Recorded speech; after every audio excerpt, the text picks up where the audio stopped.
dito bigla lang may nagdabog. Sino ka? Bisita ka?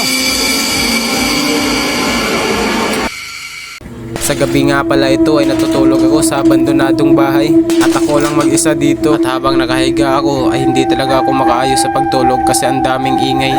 At dito di ko na napigilan ay tumayo na talaga ako at tinignan ko yung labas. Habang natutulog nga pala ako ay nakabukas yung mga bintana dito, at habang nagbibideo ako nanginginig talaga ako dito. Bigla lang ako na-shock dito kasi may nagbabato sa taas.